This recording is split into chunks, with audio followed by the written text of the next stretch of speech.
Já de volta aqui com o TV Mar News e a gente agora dá uma pausa para a gente apreciar, ouvir as palavras de Arnaldo Ferreira sobre um assunto que preocupa, é a questão do consórcio do Nordeste na condução da pandemia e aí os escândalos que envolvem compras de respiradores. Vamos acompanhar agora.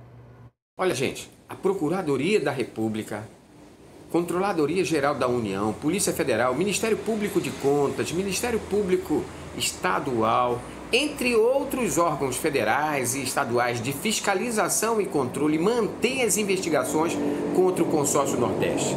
Esta instituição recebeu, de forma antecipada, 50 milhões de reais para entregar 300 respiradores. Isto em 2020. Os governadores da região pagaram à vista e adiantado. A gestão passada de Alagoas pagou 5 milhões de reais por 32 respiradores. Isso em 2020. Nem dinheiro, nem equipamento, nada, nem justificativa, nem se fala em ressarcimento. Por isso a investigação. Os órgãos federais e estaduais querem saber como se paga antecipadamente sem nenhuma garantia. O alvo das investigações são os governadores. No caso de Alagoas, a gestão passada. Os equipamentos? Quanta gente morreu. Quanta gente. Isso há 2 anos que se espera. Não há nem previsão. Eu já perdi a esperança. Isso é prejuízo. Agora, correr atrás do dinheiro, 5 milhões de reais para um estado pobre como Alagoas, faz muita falta. Muita falta mesmo. Pois é, né, gente? Preocupante isso aí. Olha, vamos falar agora sobre reforma trabalhista. Afinal de contas, esse ano completam 5 anos de reforma trabalhista e muita gente ainda está perdido. Muito trabalhador, muito empregador também, sem entender bem o que aconteceu. Também de lá para cá, né, a gente percebeu que muitas coisas foram mudando, não só a reforma, mas o campo trabalhista foi mudado por muita coisa, inclusive durante essa pandemia. A gente conversa nesse momento agora com o Henrique Messias, ele que é advogado especialista nessa área, vai tirando algumas dúvidas para a gente, esclarecendo tanta coisa que deixa o pessoal ainda de cabelo em pé, né? Bom dia para você, Henrique. Bom dia, Paulane. Seja bem-vindo aqui ao TV Mar News. O Vitor disse agora, você chama ele de Vitor. Desculpa pela confusão, tá? Tudo bem, bom dia. Bom dia, bom dia ao pessoal anos, de casa. Né? Isso, são 5 anos. Agora em julho a reforma trabalhista completa 5 anos. Como você já bem adiantou, né? Tivemos essa grande alteração da legislação trabalhista em 2017, mas não foi a única. Depois da reforma trabalhista, uma série de alterações foram trazidas à nossa legislação, principalmente em virtude do momento que ainda estamos passando, né, de pandemia, mas felizmente já tem melhorado bastante, e que essa pandemia trouxe também uma série de alterações na nossa legislação. Olha, Henrique, eu me lembro que quando a gente falava da reforma trabalhista há 5 anos, a gente mencionava que o grande, pelo menos quem apoiava a reforma trabalhista, né, mencionava que o grande intuito dela era otimizar mais empregos, né, trazer mais possibilidades de empregos. Isso realmente aconteceu? E o pessoal do lado de lá também acabava dizendo, mas na verdade a gente está defasando as leis trabalhistas. Isso. De fato, o que aconteceu? 5 anos passados, que análise a gente consegue fazer agora? Veja, Paulane, a grande justificativa para a aprovação da reforma foi sim a criação de novos empregos, né? Se dizia que a reforma trabalhista iria possibilitar, na medida em que ela flexibilizava a legislação trabalhista, a criação de empregos. No entanto, isso não aconteceu. A legislação trabalhista, alterações de leis trabalhistas não geram empregos. Se isso fosse possível, nós não teríamos desemprego, porque bastava o Congresso Nacional alterar a lei trabalhista e automaticamente os empregos apareceriam. Na verdade, o que gera emprego é a atividade econômica forte, atividade econômica pujante e a economia funcionando. E desde a reforma, desde 2017, nós vivemos, né, de crises em crises. Estávamos vivendo uma crise econômica, agora passamos por uma grande crise sanitária e também econômica. Então, aquela justificativa da criação de empregos, ela não aconteceu, Porlane. O desemprego, pelo contrário, vem aumentando. O que a gente pode dizer, né, e aí seria sim uma justificativa para a reforma trabalhista, é que a reforma trabalhista de 2017, de certa forma, ela modernizou as nossas leis trabalhistas, tendo em vista que a nossa CLT é de 1943.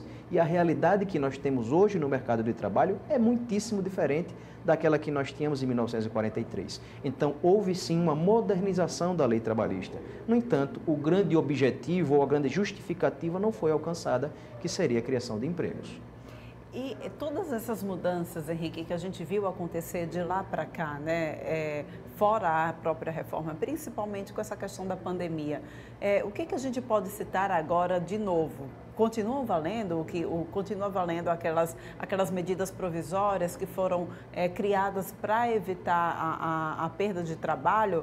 Ou as coisas já voltaram ao normal? Como é que está? Além da reforma, né, Porlane, como a gente já disse, a gente teve uma série de alterações na legislação trabalhista decorrentes da pandemia, todas através de medida provisória.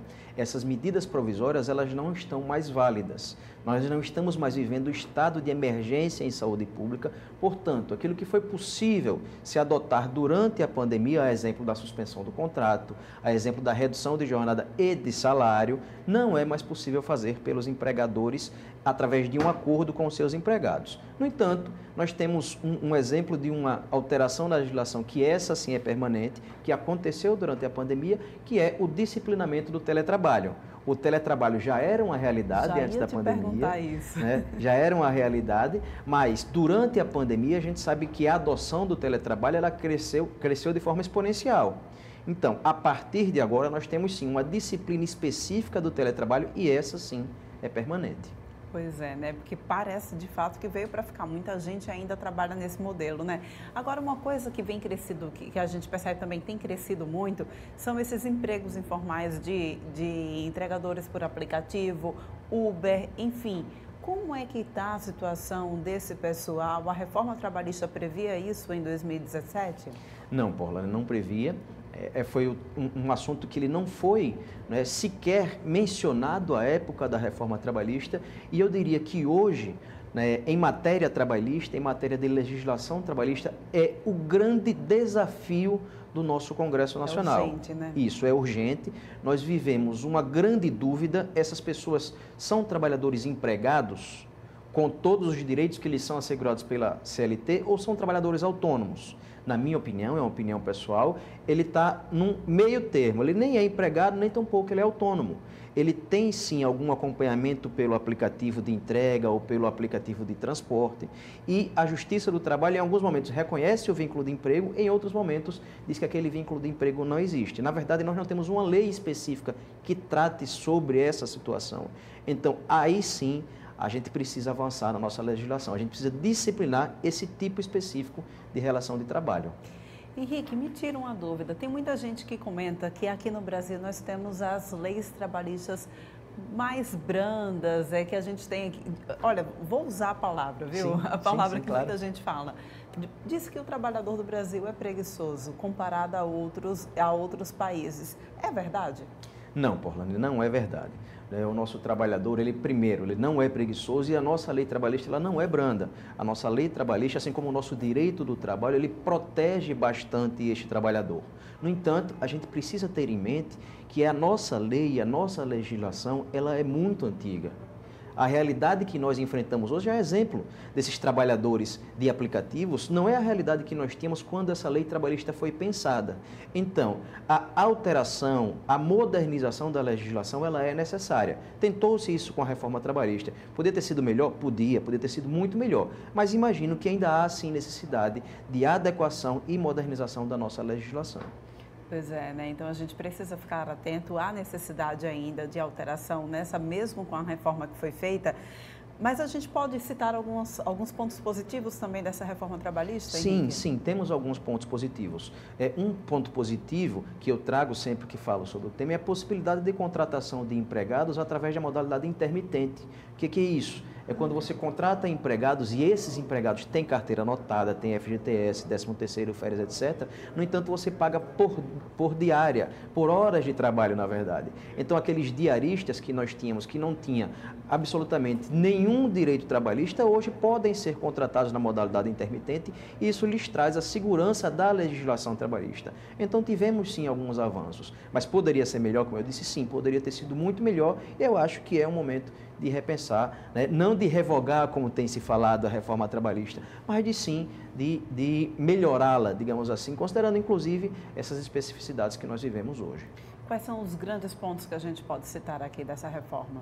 Veja, nós tivemos algumas grandes alterações. A principal delas, Paulane, que ainda não foi ainda muito utilizada, e foi o grande mote, digamos assim, para a gente falar um bom nordestês, né, da reforma trabalhista, foi a possibilidade daquilo que for negociado com o sindicato, através de acordos e convenções coletivas, isso valer mais do que está na lei.